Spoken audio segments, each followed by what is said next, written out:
Assalamualaikum warahmatullahi wabarakatuh.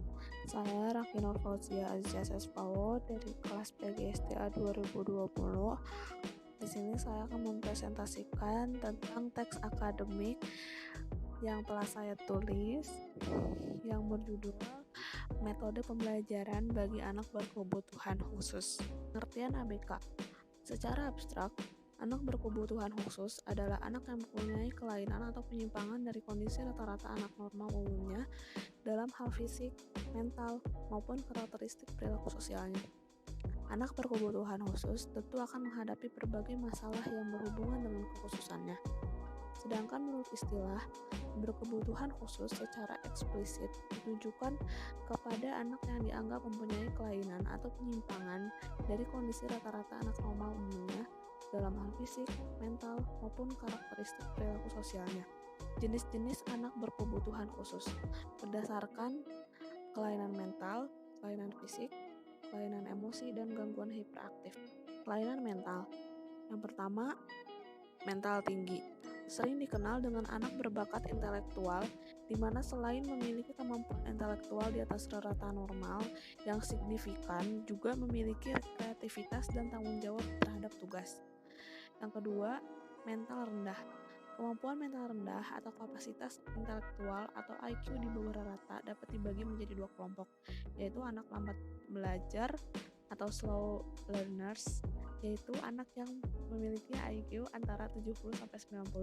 Sedangkan anak yang memiliki IQ di bawah 70 dikenal dengan anak berkebutuhan khusus. Yang ketiga, berkesulitan belajar spesifik. Berkesulitan belajar berkaitan dengan prestasi belajar atau achievement yang diperoleh siswa. Anak berkesulitan belajar spesifik adalah anak yang memiliki kapasitas intelektual normal ke atas tetapi memiliki prestasi belajar rendah pada bidang akademik tertentu. Kelainan fisik. Yang pertama, kelainan tubuh atau tunadaksa.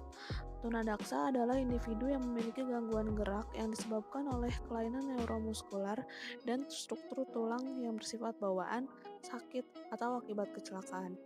Yang kedua, kelainan indera penglihatan atau tunanetra. Tunanetra adalah individu yang memiliki hambatan dalam penglihatan. Yang ketiga, kelainan pendengaran atau tunarungu. Tunarungu adalah individu yang memiliki hambatan dalam pendengaran, baik permanen maupun tidak permanen. Karena memiliki hambatan dalam pendengaran, individu tunarungu memiliki hambatan dalam berbicara sehingga mereka biasa disebut tunawicara. Yang keempat, kelainan bicara atau tunawicara. Seseorang yang mengalami kesulitan dalam mengungkapkan pikiran melalui bahasa verbal sehingga sulit bahkan tidak dapat dimengerti orang lain. Kelainan emosi. Yang pertama, gangguan perilaku.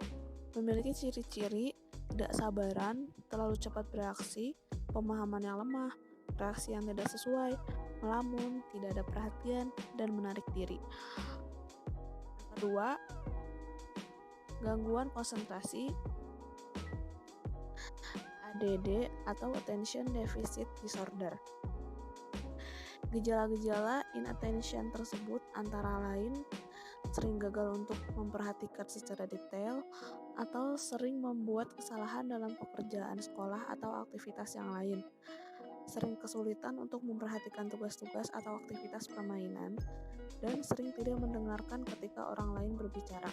Salah satu model pembelajaran yang cocok untuk anak berkebutuhan khusus yaitu model POE 2WE. Apa itu model POE 2WE?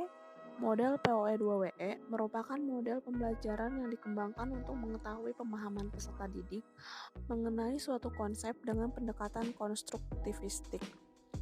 Model ini membangun pengetahuan dengan urutan proses, yaitu meramalkan atau memprediksi solusi dari permasalahan, melakukan eksperimen untuk membuktikan prediksi, kemudian menjelaskan hasil eksperimen yang diperoleh secara lisan maupun tertulis, membuat contoh penerapan dalam kehidupan sehari-hari, menuliskan hasil diskusi, dan memuat evaluasi tentang pemahaman peserta didik, baik secara lisan maupun tertulis.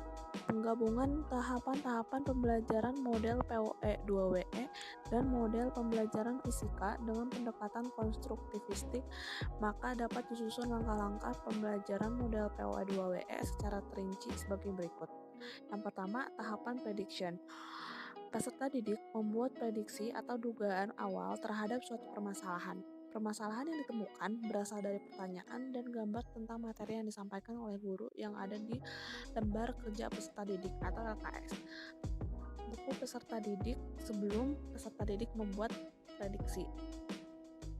Yang kedua, tahap observation. Untuk membuktikan prediksi yang telah dibuat oleh peserta didik diajak melakukan eksperimen berkaitan dengan masalah atau persoalan yang ditemukan. Selanjutnya, peserta didik mengamati apa yang terjadi, kemudian peserta didik menguji kebenaran dari dugaan sementara yang telah dibuat. Yang ketiga, tahap explanation. Peserta didik memberikan penjelasan terhadap hasil eksperimen yang telah dilakukan. Penjelasan dari peserta didik dilakukan melalui diskusi dengan anggota kelompok, kemudian tiap kelompok mempresentasikan hasil diskusinya di depan kelas. Jika prediksi yang dibuat peserta didik ternyata terjadi di dalam eksperimen, maka guru membimbing peserta didik merangkum dan memberi penjelasan untuk menguatkan hasil eksperimen yang dilakukan. Namun jika prediksi peserta didik tidak terjadi dalam eksperimen, maka guru membantu peserta didik mencari penjelasan mengapa prediksi atau dugaannya tidak benar. Yang keempat, tahap elaboration. Peserta didik membuat contoh atau menerapkan konsep dalam kehidupan sehari-hari. Tahap elaboration diambil dari pendekatan konstruktivistik. Tahap ini, guru mendorong peserta didik untuk menerapkan konsep baru dalam situasi baru sehingga peserta didik lebih memahami konsep yang diajarkan guru. Yang kelima, tahap write. Melakukan komunikasi secara tertulis, merefleksikan pengetahuan dan gagasan yang dimiliki peserta didik. Kesimpulan. Yang pertama, dapat disimpulkan bahwa ABK adalah anak yang dalam pendidikan memerlukan pelayanan yang spesifik, berbeda dengan anak pada umumnya. Yang kedua, setiap anak itu memiliki cara pemahaman dan penalaran yang berbeda. Yang ketiga, setiap anak ABK juga terdapat banyak jenis-jenisnya, antara lain kelainan mental, kelainan fisik, kelainan emosi, gangguan hiperaktif, dan gangguan konsentrasi. Yang keempat, setiap anak juga berhak mendapatkan pendidikan yang mumpuni dan bermanfaat bagi kehidupannya. Dan dari berbagai pembahasan yang telah dijabarkan, dapat ditarik kesimpulan dan dimaknai bahwa pembelajaran dengan menggunakan model POE 2WE dapat membantu pembelajaran untuk anak berkebutuhan khusus. Saran terkait dengan hal tersebut, saya menyarankan beberapa hal untuk diperhatikan sebagai berikut ini. Yang pertama, sebaiknya para tenaga pengajar kependidikan menyadari bahwa setiap anak memiliki cara pemahaman dan penalaran yang berbeda. Yang kedua, seharusnya pemerintah juga memberikan fasilitas untuk tenaga pengajar kependidikan yang layak terutama pada area-area pelosok kota. Sekian dan terima kasih. Wassalamualaikum warahmatullahi wabarakatuh.